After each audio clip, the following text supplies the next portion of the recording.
primeira carta de Paulo aos Coríntios, lá no capítulo 15, no verso 10. É um versículo curto, mas de um efeito poderoso.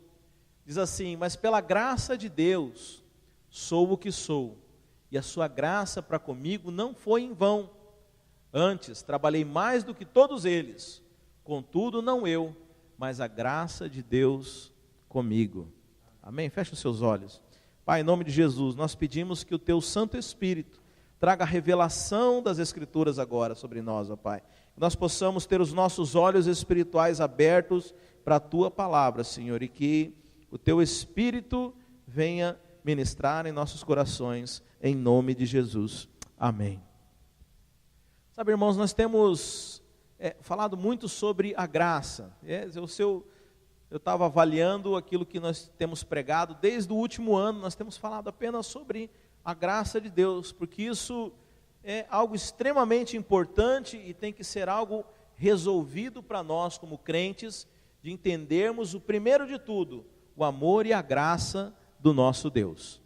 É interessante que Jesus Cristo, quando ele escuta que a Bíblia fala que os céus se abrem e vem uma voz do céu e fala assim: esse é o meu filho amado em quem me comprazo. Jesus Cristo não havia feito absolutamente nada ainda.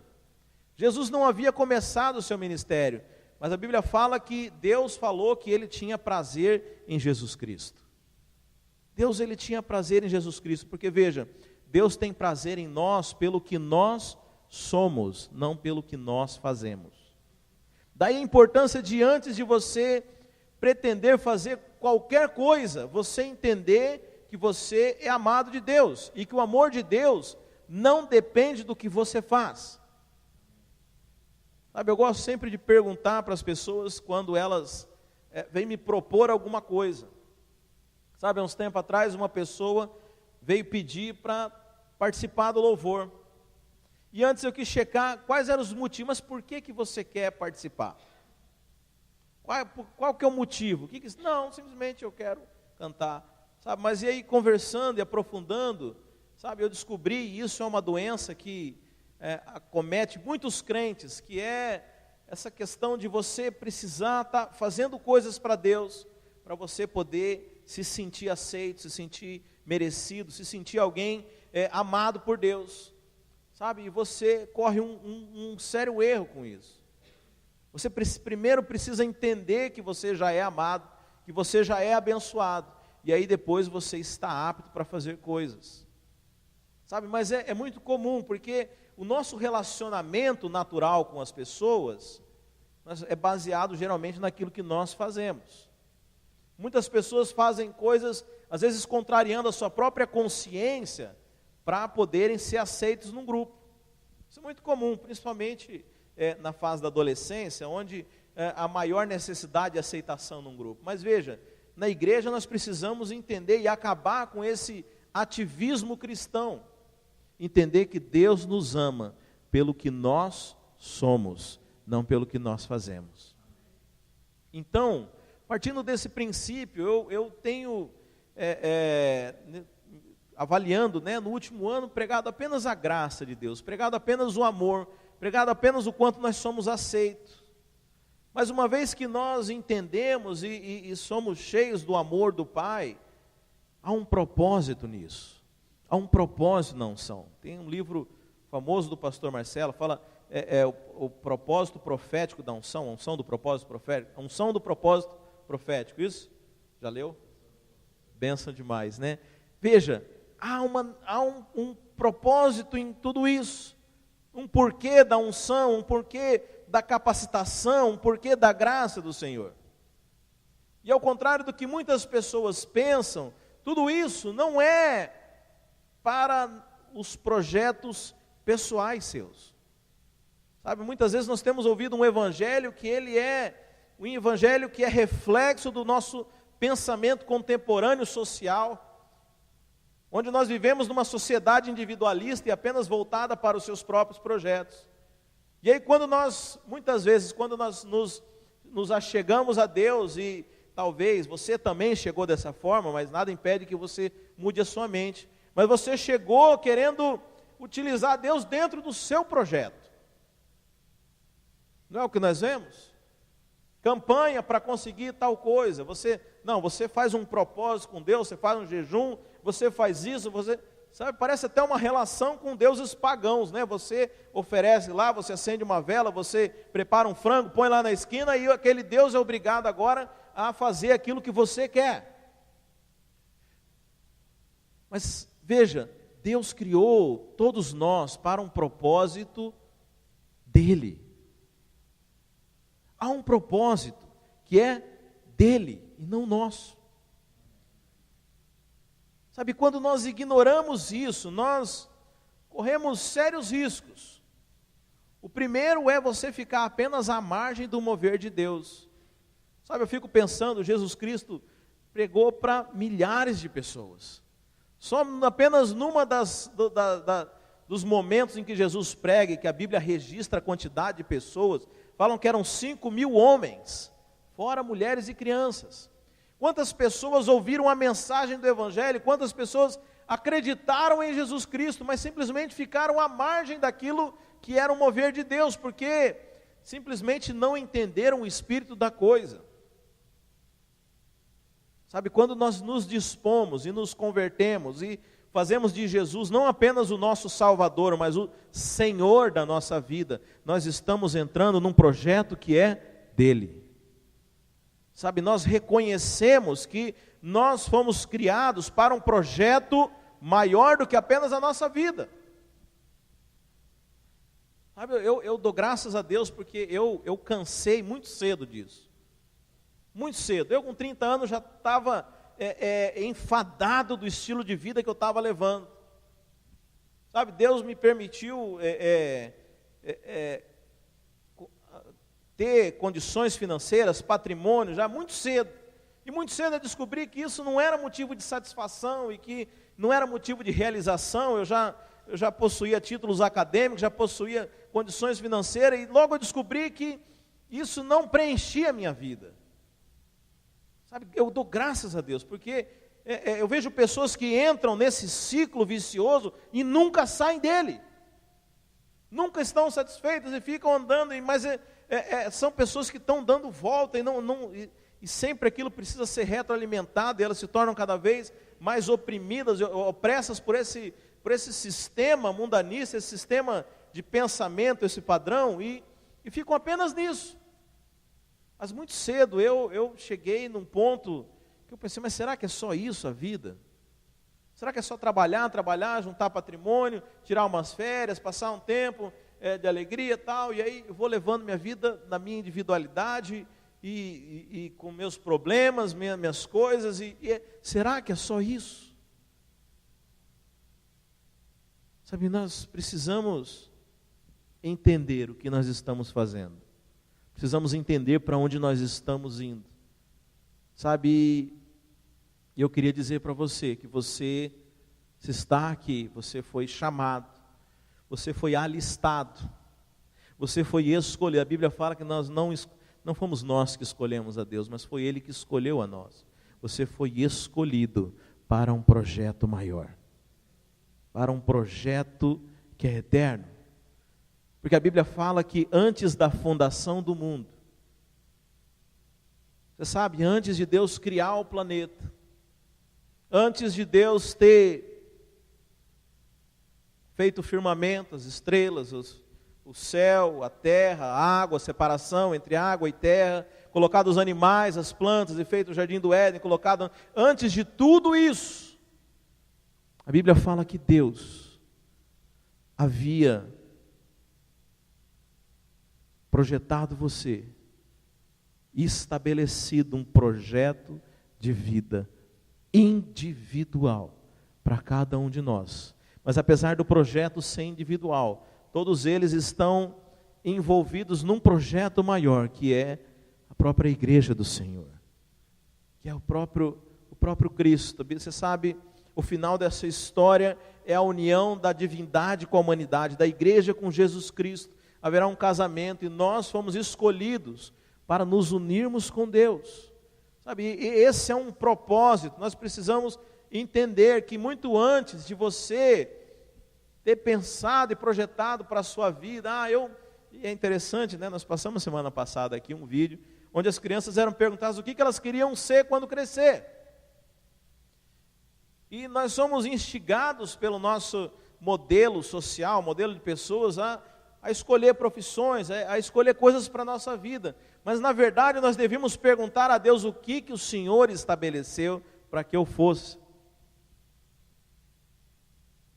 Sabe, você ia economizar muito tempo nisso. Você ia evitar muita cabeçada. Você ia evitar muito desperdício da sua própria vida. Porque é fato que Deus estabeleceu algo para você. Deus estabeleceu um caminho. Deus ele espera algo de você. Você não foi salvo à toa.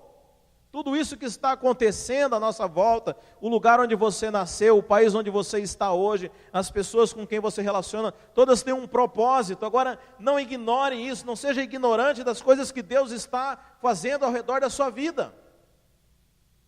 Sabe, tem pessoas que vivem apenas no âmbito natural, acham que todas as coisas são natural, são acaso, é sorte, é coincidência. Não, há um projeto por trás de tudo isso. Sabe, não ignore isso. Sabe, não viva na ignorância, não seja ignorante a respeito do projeto de Deus. Sabe, então nós fomos salvos com um propósito. E aí há algo, né, que vai encaixar aqui com o que eu quero falar. Porque muitas pessoas, aliás, a religião, ela fala que você tem que fazer boas obras, você tem que ser uma pessoa boa, você tem que ser bonzinho e merecedor para você ser salvo. Para que aquele Deus irado e nervoso, aquele velhinho de barba lá em cima de uma nuvem, com um monte de flecha na mão, pronto para atacar um raio na cabeça de alguém, para que ele possa te aceitar, você tem que cumprir os requisitos de ser alguém bom e fazer boas obras. E a graça fala o contrário, que você não precisa nada disso. Você foi escolhido, você foi aceito, não depende de você, mas daquilo que Cristo já fez por nós. E aí você corre o risco de achar que você não precisa ser mais nada disso. Então, eu não preciso fazer boas obras, eu não preciso de nada, mas há uma clara diferença aqui. A Bíblia fala que nós não somos salvos pelas nossas obras, mas nós somos salvos para fazer boas obras. Nós somos salvos para entrar nesse projeto. Porque veja, quem não é salvo não tem como nem entrar nesse projeto. Se você olha lá na parábola dos talentos, em Mateus 25, a Bíblia fala que havia um senhor que tinha 3 servos, e que aqueles 3 servos, cada um recebeu uma quantidade de talentos, uma quantidade de valores, para que eles pudessem trabalhar com eles em prol do seu senhor. E você sabe a história, aquele servo que recebeu poucos talentos, ele negligencia aquilo e é duramente repreendido pelo seu senhor. E algumas pessoas acreditam, falam, mas esse cara aí não era nem salvo. Isso aqui está falando do não crente. Mas não é verdade, porque se você não é servo, você não recebe nada do seu senhor. Como que aquele senhor ia confiar uma grande quantidade de tesouro na mão de alguém que não era servo dele? Então a porta de entrada, o começo para esse projeto dos céus na terra, esse projeto celestial na sua vida, é a sua conversão. E você não foi escolhido, você não está aqui, você não foi salvo, você não é aceito de Deus pelo que você faz, ou pelo que você é, ou pelo que você fez. Você foi salvo pela graça de Deus, mediante a sua fé no sacrifício de Jesus Cristo. É somente isso. É somente isso. Mas aí nós temos um problema. Porque quando nós entendemos isso, isso é maravilhoso. Nós somos talvez como aquele filho pródigo, mas o filho que descobre que ele pode pedir herança do pai, pega a grana toda e sai fora da casa, vai curtir a vida, porque ele acha que fora da casa do pai é que está a diversão, fora da casa do pai é que está a vida, fora da casa do pai é que as coisas estão legais. Mas é interessante que aquele filho que sai, ele já conhece mais o coração do pai do que aquele outro filho que ficou na casa, pensando que era um escravo do pai, trabalhando para tentar merecer alguma coisa. Mas nós, muitas vezes, somos como esse filho pródigo, entendemos o amor do pai, entendemos a aceitação da graça, e nos tornamos simplesmente filhos pródigos, filhos que querem viver ignorando o pai, ignorando as coisas, ignorando o projeto do pai. Mas já andamos um pouco, já entendemos que o Pai nos ama, já entendemos o amor de Deus, já entendemos que a nossa salvação não depende daquilo que fazemos. Ninguém está aqui porque está forçado. Talvez se eu pregasse isso, tinha até mais gente aqui no culto, né? Se eu falasse, olha, o dia que você faltar ao culto, você toma cuidado durante a semana. Vai te acontecer muita coisa, porque Deus vai te pesar a mão. Não vai ganhar dinheiro. Faltou para trabalhar, não vai ter serviço a semana inteira. Você acha que talvez estaria mais cheia a igreja? Com certeza. Mas vale isso? Eu não aceitaria assim. Você aceitaria isso do seu cônjuge? Seu cônjuge fala assim, eu não, na verdade não queria me relacionar com você, não queria dar beijo, não queria me deitar com você hoje, mas já que tem que fazer, né? Eu vou. Você aceita desse jeito? Eu não aceito. E por que você acha que para Deus essa coisa fingida funciona? Sabe, para Deus conta aqueles que estão aqui porque amam a Deus, não porque estão com medo. Fico às vezes pensando, né, em alguns tipos de transformação na vida da pessoa que são apenas exteriores. O cara fala, não, pastor, eu consegui largar o cigarro. Quando vem aquela vontade, eu conto até 10, até 1000 e tal, e chupa um chiclete, e toma um gole de nicotina, e fala não sei o que, aí larguei. Mas o cara está sentado aqui, morrendo de vontade de fumar. Será que esse tipo de transformação funciona para Deus? Sabe, isso é uma igreja de reprimidos. Infelizmente, muita igreja está produzindo só uma multidão de crentes reprimidos. Por isso que o cara, depois de um tempo, ele enlouquece, ele não aguenta mais viver desse jeito. Já viu gente que, nossa, fulano era uma bênção, cantava e fazia isso, e liderava, e agora está onde fulano? Está no mundão, desviou. Está igual um doido, vivendo loucamente a vida. O cara não aguenta. Porque nunca houve uma transformação de natureza. O cara nunca foi verdadeiramente transformado, gente. Foi apenas uma simulação, ele se reprimia, ele forçava, porque ele queria chegar lá, mas não conseguia, era algo forçado. Veja, isso não é o que Deus quer na nossa vida. Deus quer mudar a nossa natureza. Deus está mudando, não é algo que você faz, não é uma questão de aparência, é uma questão de interior. Mas aí nós entendemos a graça de Deus, entendemos que nós somos aceitos, entendemos que Deus nos ama, entendemos que nós somos filhos, entendemos que Deus tem prazer em nós, independente daquilo que fazemos. E aí vem algo perigoso dentro desse entendimento. Aliás, muito pastor diz que quando você prega a graça isso acontece, mas paciência. É você achar que agora não precisa fazer mais nada. Não, se Deus me aceita, é desse jeito, então, pastor, já que não perde a salvação, eu posso ir para o mundão? Pode, filho. Não vai mudar a sua situação. Aconteceu isso aqui. É o filho pródigo que sai da casa. Mas eu falo, esse que saiu, conhece mais o amor do pai do que o que ficou. E aí nós corremos esse risco. E aqui o apóstolo Paulo, ele está dizendo algo incrível. Ele fala o seguinte, que a graça de Deus na vida dele, veja, quem mais fala da graça na Bíblia, quem mais teve essa revelação foi o apóstolo Paulo. Paulo está dizendo o seguinte, que a graça, a revelação da graça, o conhecimento, esse conteúdo que nós temos falado aqui todos os domingos, domingo sim, domingo não, todo domingo nós temos falado sobre a graça. Ele está dizendo o seguinte, que esse conteúdo, esse volume de informação, não foi em vão na vida dele. Tem outra versão que fala assim, não foi inútil. Teve um propósito. Então, pera lá. Paulo está dizendo que a graça pode ser em vão. Paulo está dizendo que você pode ter recebido a graça e isso ter sido inútil na sua vida. Paulo está dizendo que você pode ter recebido essa informação e simplesmente não ter feito nada com ela.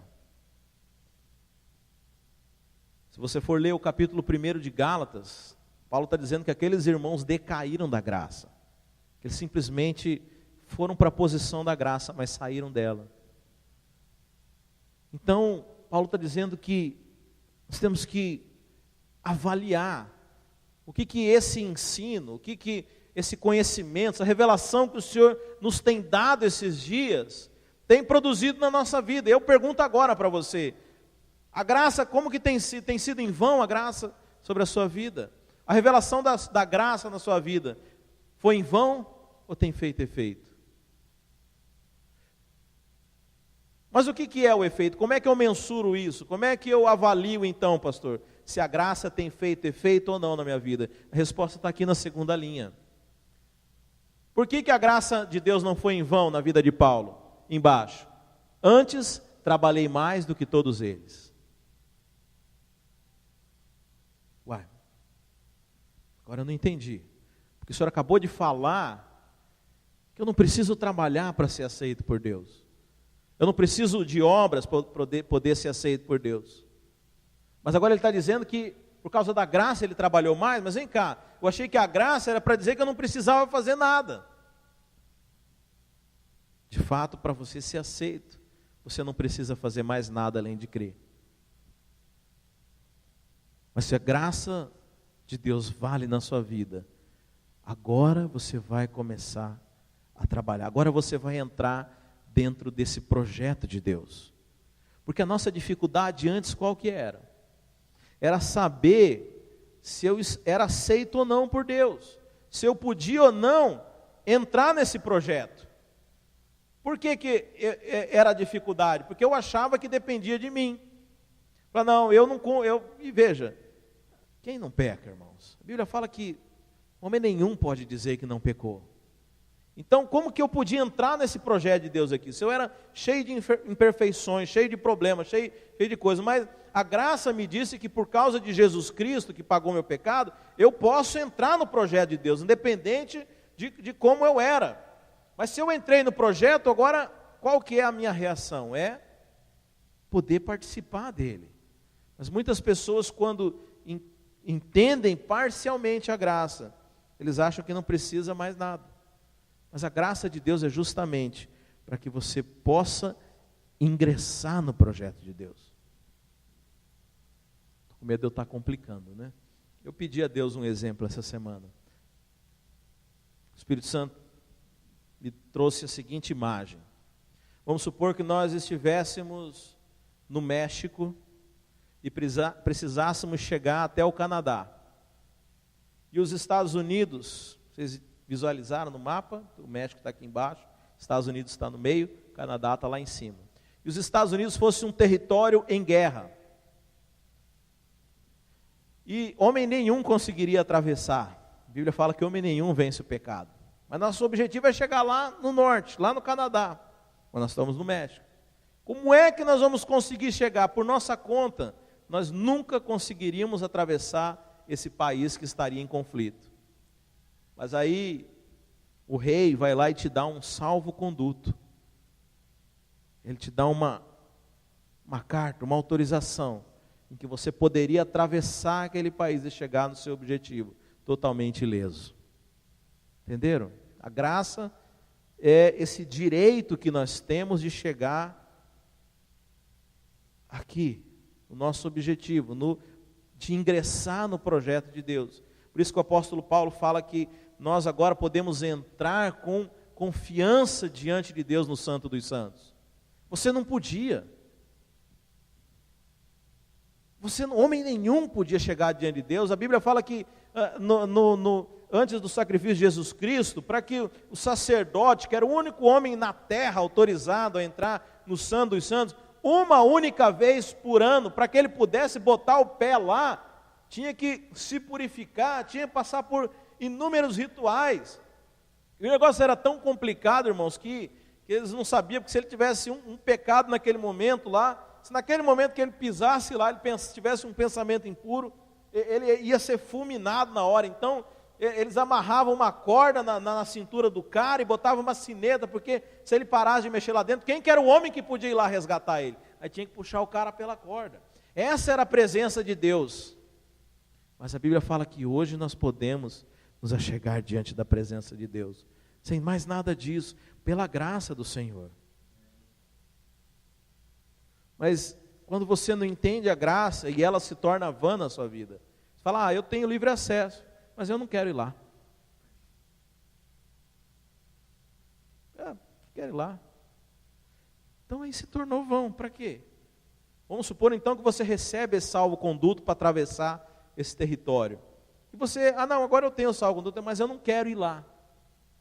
Então foi em vão. Você entendeu o que é fazer a graça, deixar a graça em vão? É você simplesmente não utilizar os recursos que Deus colocou na sua mão. Ora, se Deus agora permitiu através da graça que eu me chegasse diante dele, eu preciso lançar a mão disso. Sabe, eu sei agora a minha oração é respondida. Eu sei, assim como Jesus Cristo falou, ide por todo mundo, pregar o evangelho, vocês vão impor as mãos, as pessoas vão ser curadas, vocês vão expulsar demônios, vocês, sabe, por que tudo isso é possível? Por causa da graça. Agora, se eu não lanço mão disso, não valeu nada. Não valeu nada a graça, porque eu simplesmente não estou usando essas coisas. Simplesmente resolvi ignorar essa realidade ao qual eu tenho direito hoje. Então nós precisamos, uma vez que nós entendemos a graça, entendemos que somos aceitos, entendemos que fomos filhos, eu pergunto para você, o que você vai fazer com isso agora? Vai continuar vivendo igual você vivia quando você não era filho? Vai continuar com os mesmos problemas, as mesmas mazelas, os mesmos desafios, o mesmo umbigo, olhando só para ele, vivendo sua vida? É isso que vai fazer? Pois isso você está fazendo da graça vã sobre a sua vida. A graça tem sido inútil. Não, pastor, eu entendi a graça. Eu tinha medo de orar pelas pessoas. Mas agora que eu entendi que eu sou aceito diante de Deus, que quando eu oro é como se Jesus Cristo estivesse orando, eu vou lá e oro, eu vou lá e prego o evangelho, eu vou nos lugares onde eu tinha medo, porque eu sei que Deus é comigo, que não depende de mim. Sabe, isso é você fazer uso da graça. Sabe, me desculpa dizer se você não está fazendo isso, a graça de Deus está sendo vã na sua vida. Você está simplesmente desprezando aquilo que você está recebendo de Deus. Você está ignorando. Você podia, mas você simplesmente não quis. Sabe, como essa parábola, em Mateus 25, você recebeu já do seu Senhor os talentos.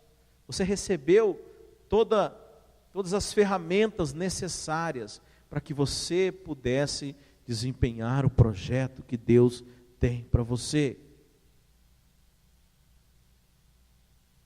Agora eu pergunto, você tem vivido os projetos de Deus? Ou você ainda está preocupado com os seus projetos pessoais? Sabe, essa é a questão. Você ainda tem vivido para si mesmo? Ou você já entendeu que a sua vida serve a um propósito maior? Sabe, foi para isso que nós fomos salvos.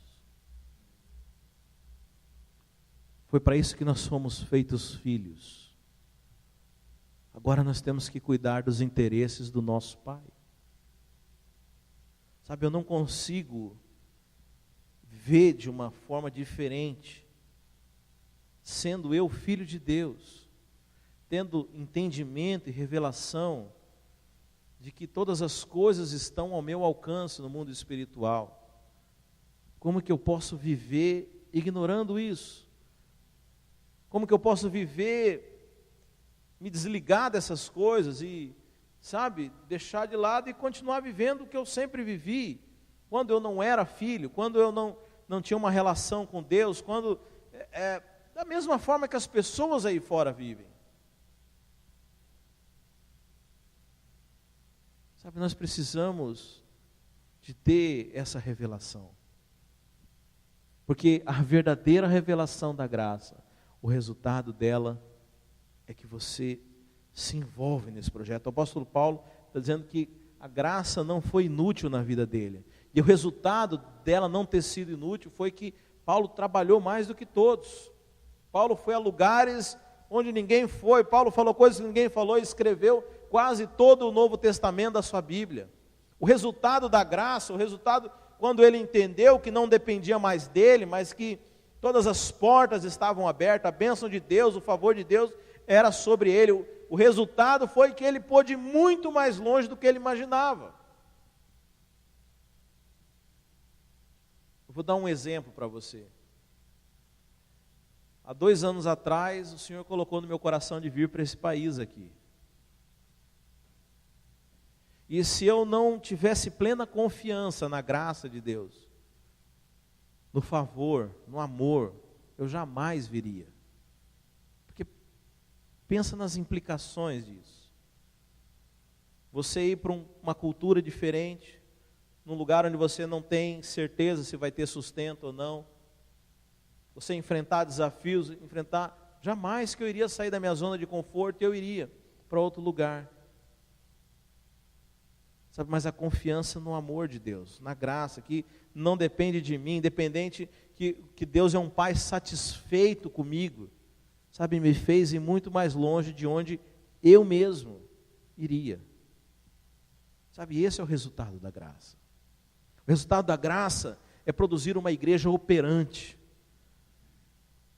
produzir uma igreja ousada. O resultado da graça é ousadia, irmãos. Ousadia para orar pelas pessoas, ousadia para lutar a guerra espiritual, para poder enfrentar todo tipo de problema. Quem tem conhecimento da graça se transforma nisso. Mas é interessante como algumas pessoas que não entenderam muito bem o que é isso. Então, quando ele não entendia a graça, vivia debaixo de acusação e de medo, ele orava todos os dias.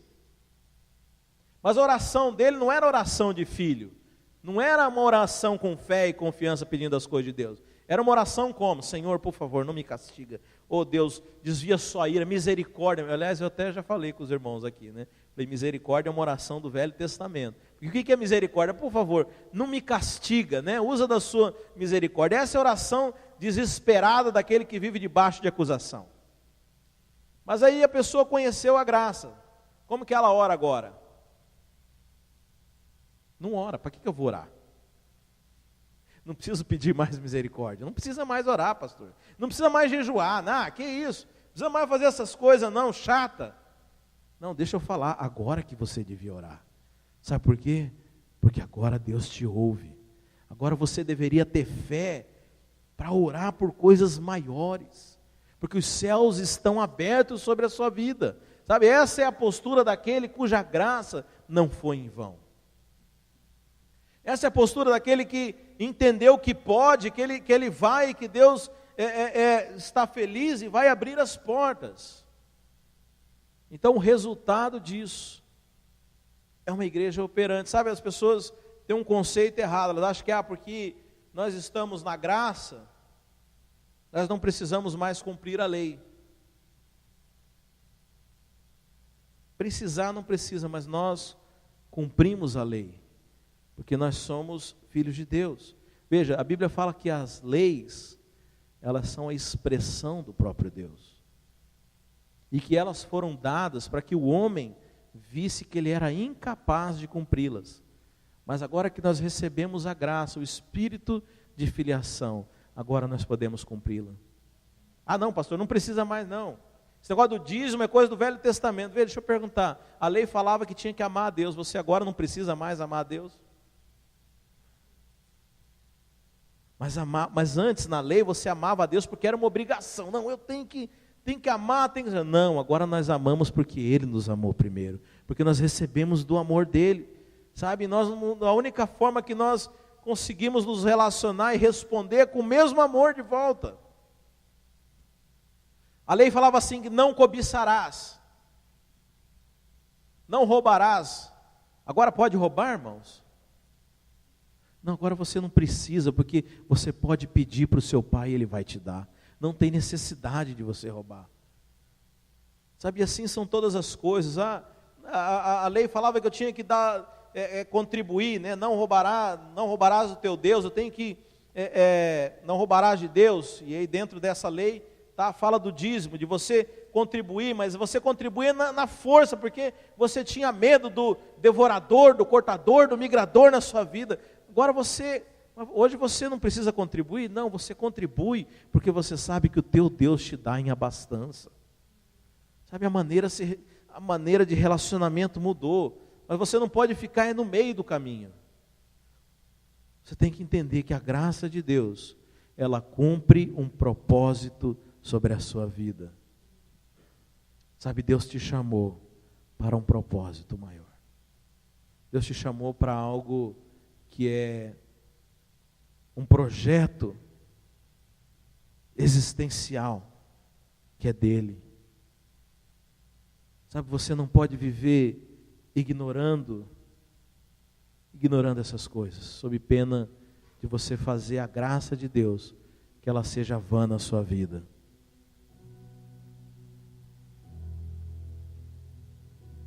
Sabe, nós temos recebido revelação da graça, mas eu oro nessa manhã para que você receba a revelação por completo.